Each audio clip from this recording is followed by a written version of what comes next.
Um, Hopefully I'm not one of the ones that put myself on mute. So let's do a presentation here. Hang on one second, Brian. Okay, here we go. All right. Greetings and welcome to the Caregiver Coalition San Diego webinar. My name is Matthew Parcasio, and I'm the Caregiver Programs and Outreach Coordinator at Aging and Independent Services, a department of the County of San Diego Health and Human Services Agency. I'll be your host on behalf of Caregiver Coalition of San Diego, which represents the community of a diverse group of agencies, private, public, professional, nonprofit, and for-profit that serve families caring for their loved ones.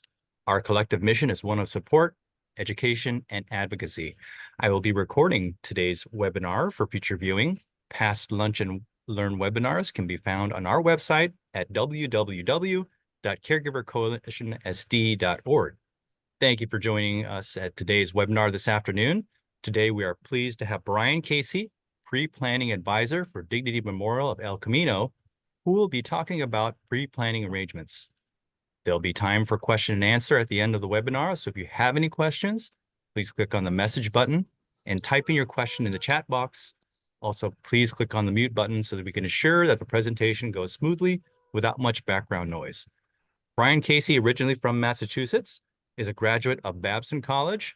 After spending most of his career in enterprise software, Mr. Casey moved to San Diego in 2011, is now with Dignity Memorial, the United States' largest provider of funeral, memorial park, and cremation services.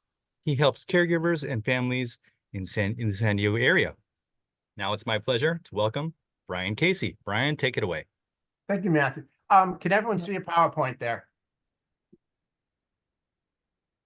Not yet. Matthew, can you see it? Because you're the only one not muted. I can't. You can't? All right, well, let me go back.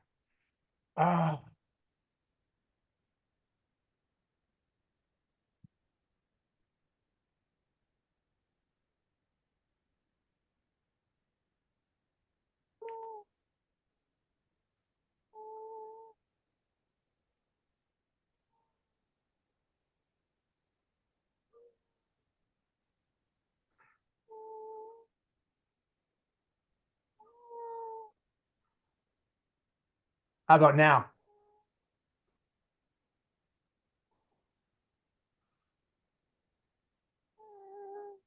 Now we can see it now? Yes. Okay, great. Is it big enough? It is. Okay, good. All right, thanks. All right, that'll be my last question. Now, from now on, the question should go to me. Everybody, thank you for joining us. It can be a difficult topic, but it's an inevitable one. I'm and many other people were in this field because someone came to us and said something like, well, do you have a car? Do you have car insurance? It's going to you plan then for an accident that may never happen. Do you have renter's insurance, homeowner's insurance, where you plan for a fire, theft, earthquake that may never happen? Have you, or in this particular case, we're talking about your patients, your clients, the families, the caregivers work with. Have they planned?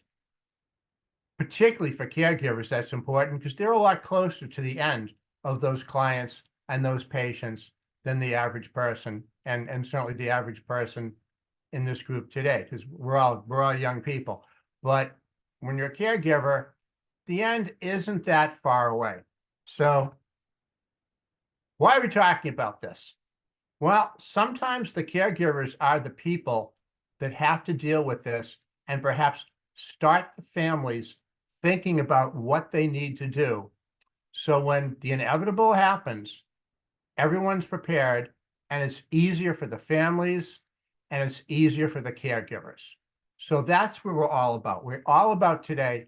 We're all about taking away the stress from these groups. Caregivers, number one, the patients, number two. People start to worry a little bit as the days grow shorter and they get towards the end. A lot of people, they're thinking about their families more than themselves.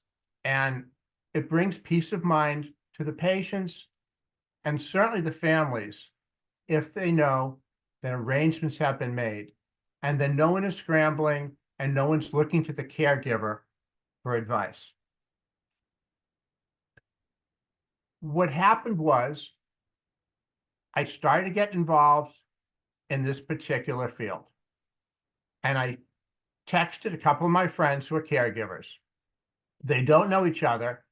I asked, is this an issue for caregivers? Do families come to you as it's coming towards the end and ask you to make arrangements or ask them what to do, or just are so discombobulated they don't know what to do? And the caregiver is thinking, boy, sometimes someone's going to have to make a decision, and it better be sooner rather than later. And both of my friends texted me back, oh, yes, too much to text to you. So apparently this is a problem. Now, what is the problem specifically? Well, if you've ever had to make arrangements for someone who's passed, it's very complex. We'll talk about that a little bit later. And it's very expensive. It's expensive in general, but where do we live? We live in San Diego. Everything's expensive here. So let's talk about how we can reduce the stress in this particular field. Big one being what it always is: money, budget. How do I pay for this stuff? Strategies to make that much easier. We're going to talk about how to keep the caregiver out of the crossfire. And veterans are a special case. They have some advantages, and that's a really good thing. Our veterans have potentially sacrificed a lot for us, and the way the country pays them back is pretty good. Questions, as Matthew said, in messages or at the end, whatever works. So caregivers, they're trying to do everything at once. They're taking care of someone. If they live in, they're managing the household. They're doing something with budgets. They're trying to have a personal life. They're trying not to work 24/7. I know a lot of them do, because I know when I text my friends who are caregivers, they might get back to me in 5 seconds, or it might be 2 days later, and you can kind of feel the stress coming through the phone. I'm glad I'm not a caregiver. It looks like it's a tough job. So this group, the coalition, our whole purpose is to make things easier. So let's start by normalizing pre-planning. We talked about it. Car insurance, homeowners insurance, that's perfectly normal. Everyone does that as a matter of course. Well, let's plan for what's definitely going to happen. Caregiver can start by asking the family, are there final arrangements? Have any arrangements been made so that when this happens, I, the caregiver, know what to do? And half the time the family will say, huh? What? Oh, yeah, I don't know. Someone else has done it. No one's done it. We're not really sure. And what should we do? I frequently ask the first question. If there are arrangements, as you can expect, it could be part of a will, a living will, a trust, or advanced care directive. There's different instruments that deal with that. But probably it just says something like, the money for this will come out of this account. It typically doesn't have the nitty-gritty, so that someone, and a lot of times it's the caregiver, has to pick up the phone and put this plan into action. I've had a couple of caregivers say, oh, that's terrible. My dad died. I will get on the first plane. I will be there as soon as possible. You take care of it before I get there. So there's the caregiver on the phone calling a funeral home. What funeral home? I don't know. The one he used for his dad, or his best friend said, or his neighbor. A plan is much better. This is so important that, as a lot of you people probably already know, residential facilities frequently require a plan before the person is admitted. It only makes sense. Residential facilities, you're going to go in there, hopefully have a nice, pleasant existence, hopefully pass away in your sleep. And then they want to know what to do. They want to know who to call. They don't want to scramble. They want a plan. People need to do these plans. It brings everybody peace of mind. I talked about complexity, and so we get back to it again. Well, here's some of it. Going to be buried, going to have to go someplace, going to have a wake. preparing the body, where is it going to be, what are they going to wear, what kind of clothes, what kind of jewelry, what happens to the jewelry afterwards. You can imagine it goes on and on and on. Music, will there be a faith service? Where will it be? How will people get there? What day? What time? Is family flying from the country? It's pretty tough. And all this stuff has to be paid for. You have to buy all the different things, the services. Nobody's working for free. Everybody is of goodwill, but everybody needs to pay the rent. So there's a lot of expenses involved. And the way this ends up happening, it's kind of an avalanche of questions. If people are not prepared, or what is perhaps the worst day of their life, all of a sudden, they've got all these questions. They go in, they go to sit with someone, and if they haven't thought about it, they have to make on the spot about 100 decisions. We've counted them up, and it's about 100 decisions. At the same time, you're grieving for the loss of your loved one. So planning in advance, it's kind of amazing when you think about it, that not everybody does it. And the caregivers, especially, want their families to do it. So this is taken care of. So what are the families going to do? Well, the first thing they say typically is, what do I do? How much is this going to cost? The family's concerns are going up a level. Are we doing what the person who passed wanted? Is this what dad would have wanted? Is this what mom was thinking of? And can we afford it? And then, are we doing the right thing? That can be kind of different. A lot of times people want to do the best they can. Oh, we loved so-and-so. They deserve only the best.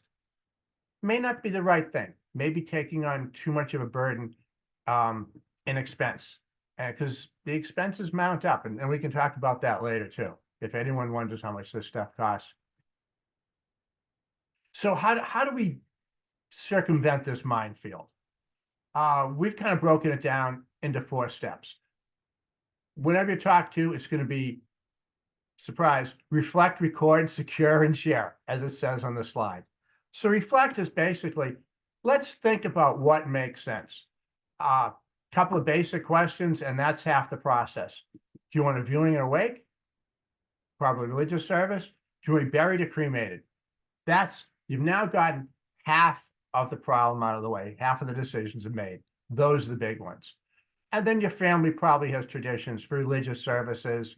Family may have a tradition as to where people have been buried. All my people are at such and such a memorial park in such and such a town. I guess that's where dad should go to. These days, more people are being cremated than being buried. Your family will probably tentatively ask about that. It used to be there was somewhat of a stigma attached to cremation. Be you Catholic or you be the Unification Church? There was an issue there. The religions have loosened up on that tremendously. So now people are tentatively wondering, gosh, maybe I should be cremated. Today, more people are being cremated than buried. It's probably a good thing for the environment. I think it is. But it does lead to the question, where will the ashes go? And I've diplomatically put down memorial park, could be an urn at home, could be scattered. But we've all read newspaper articles, we've seen Google News, things on the internet. You can have ashes shot into space. You can have ashes put into fireworks. You can have ashes obviously scattered at sea. They can put it into jewelry. There are memorial parks around the country with streams and boulders next to them. The boulders are fake. The ashes go there. So you spend eternity next to a bubbling brook. Different things to do. Family needs to talk about that and then think about it. It's not a decision you really want to make on the fly. And through it all, sometimes you need to be a host for the people from out of town. It could be a reception after any of these different services we mentioned, or perhaps a celebration of life at the end at a local restaurant or event hall or country club. And it's a celebration of life, and more people are doing that these days. Let's let someone pass. And of course, if people from out of town, it's different. But if everyone is local, wait a few weeks, until the grieving is over. And then a celebration of life is really a celebration of life, not just another word for, boy, we're really sad, but we're going to have refreshments. So that was reflect. Basically, make some decisions. Record those decisions. You're going to need advice, talk with someone in the industry, funeral planner, and get an idea of what's available and make some decisions of what you want to do. Write it down. The next bullet says, we don't know what we don't know. And I have a great story for that.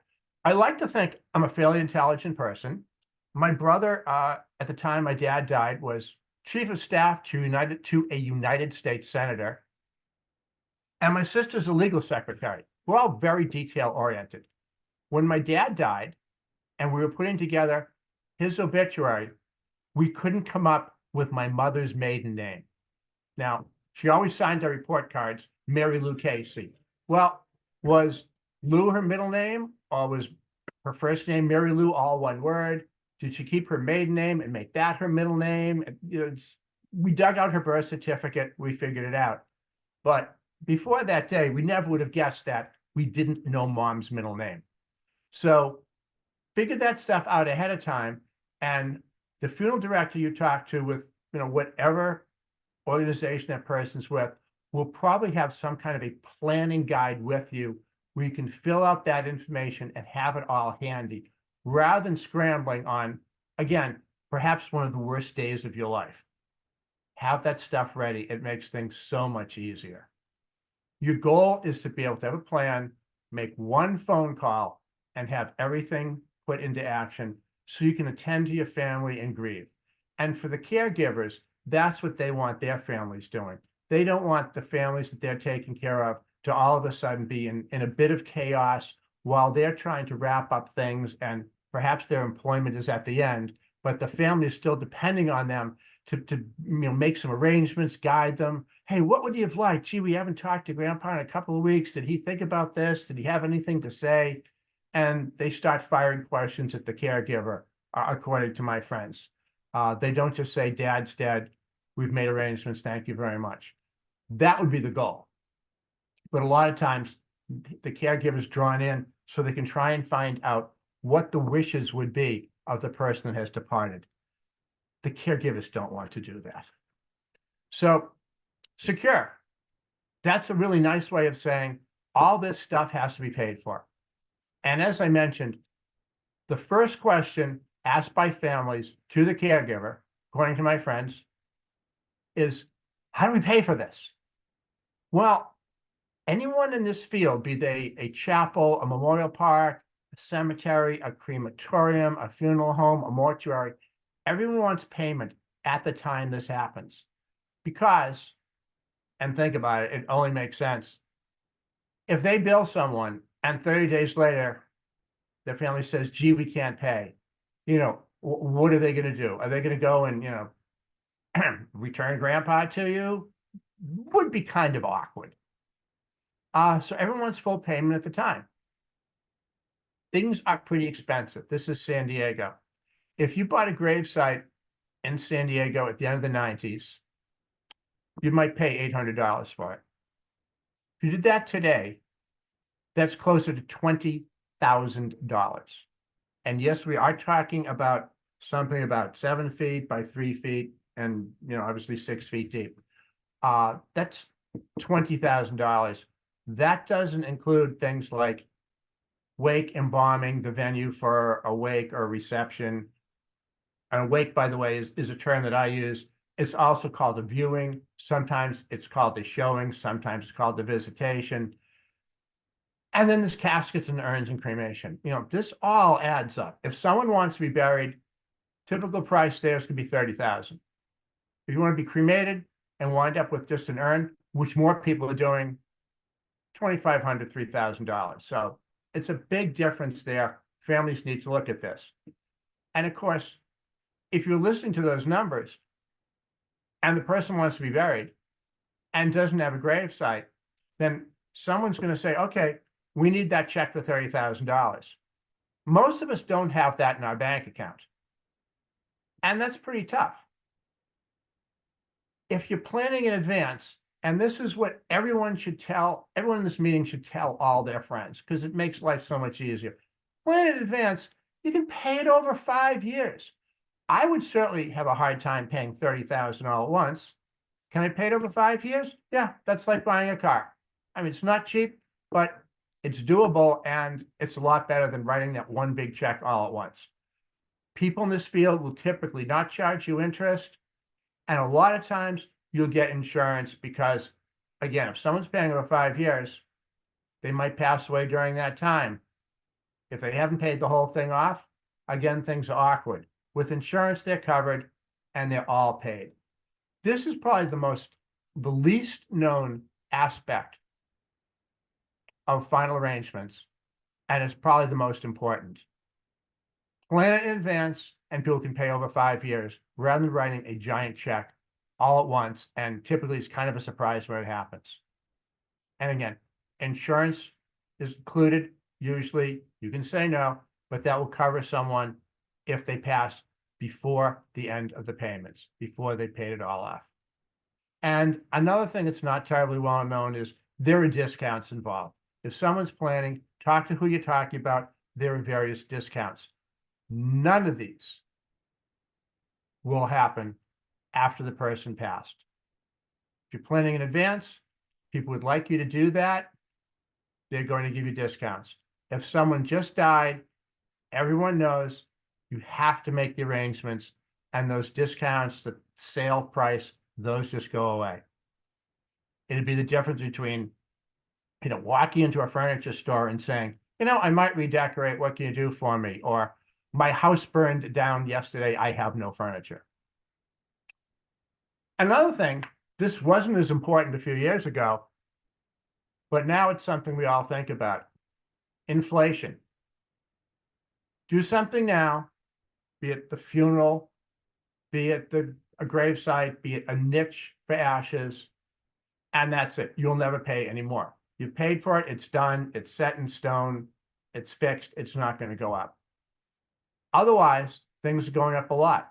Remember I mentioned late 90s gravesite, $800 in San Diego. Now it's $20,000.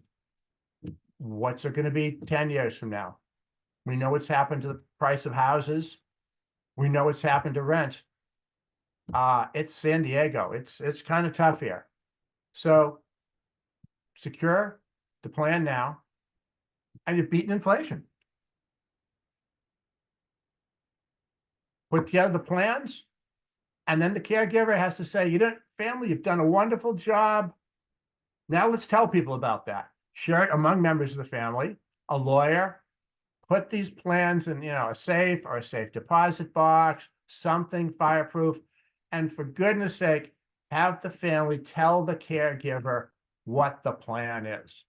The caregiver will probably be by himself when the person passes, or by herself when people pass at 3 a.m. and needs to know what to do. The caregiver, with any luck at all, won't be looped into all these decisions, but will know how to have this happen, how to make it happen when the person passes. And that's our goal. Again, caregivers push the families into making these arrangements, stand back, let them do it. Just tell me who it's with, give me a phone number, and then I can make it happen when the person passes. That's what the caregivers want. Will it be that easy? Maybe yes, maybe no. One of the families I dealt with said, of course I'm going to do this, Brian. No one's ever regretted planning anything, be it a shopping list or this. I guess that's true. Might as well plan. Could be easier for everybody, gets the decision making out of the way. Let's talk a little bit about decision making. It's kind of an interesting dynamic how this happens, and caregivers should be aware of this. So again, they stay out of the crossfire. A lot of times, the parents start to talk about this, say, oh, I really want to see what my children would like to happen, what my children would like. The children would like not to hear about this at all. I've only been in this field for a year, but I found this universal. Parents want to talk to the children. The children do not want to hear about this at all. They hate the idea of their parents dying, don't want to think about it. They want the parents to make the decisions and not even tell them about it. Just say, make the decisions. We put a plan. It's in the bottom drawer at the wills. If we pass, that's where it is. And the children will say, oh, good. Now we don't have to talk about it. Children Brian, we don't have about make decisions. 5 more minutes. I will take 4. It keeps family harmony. As you can imagine, sometimes people pass, people go into a funeral place. Son says, all right, let's talk about burying mom. Daughter says, bury? We thought we were going to cremate her. Make these decisions in advance. It makes them all better. Dads typically want to save more money. They're up in heaven saying, don't spend that money on me. Give that money to my kids' college tuition. The women typically will drive this process in the family. Caregiver should talk to a woman. They'll have it going. It's San Diego. What about veterans? People think the VA takes care of everything. Nope, it doesn't. The VA gives free space at a national cemetery. If you're going to be buried, they give you a hole in the ground. You have ashes, a smaller hole in the ground, or a space in a wall, a niche. That's it. They don't pick up the body. They don't embalm. They don't cremate. They don't give you a casket. They don't do an urn. Anyone who thinks they're going to a national cemetery, and here it's typically Miramar, may think, I'm all taken care of. No, they're not. They have to get there. All Miramar, and again, it's always Miramar because Rosencrantz is full, will say, that's great. Be here at 11 o'clock 2 weeks from now. Good to know. We have a lot of veterans, caregivers taking care of a lot of veterans. So in summary, and darn if it isn't on the screen, make pre-planning seem normal, not some terrible, grim, awful thing. There are advantages to the caregiver and the family. Have the woman drive it. You want one phone call, one phone number for the caregiver, and we're done. Any questions?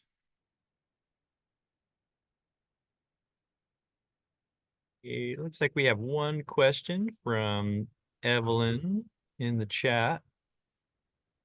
She says, when you don't know what you don't know, how do we get a list of the top 20 or 30 crucial points to start learning about preparing on our own before getting to a mortuary? Anyone in this field will have guides, brochures, pamphlets for you. Stop by, ask me. There's a plethora of information out there and that stuff. So if I was standing next to her and I would say, I'll go in my car, I'll give you a booklet. So you know how to get a hold of me.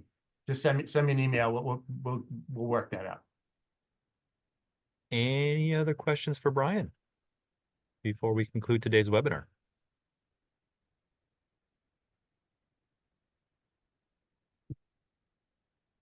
If not, Brian, thank you so much for this wealth of information and probably for some eye-opening, and probably hearing this information maybe for the first time or needing to really start to think about these plans and pre-planning arrangement.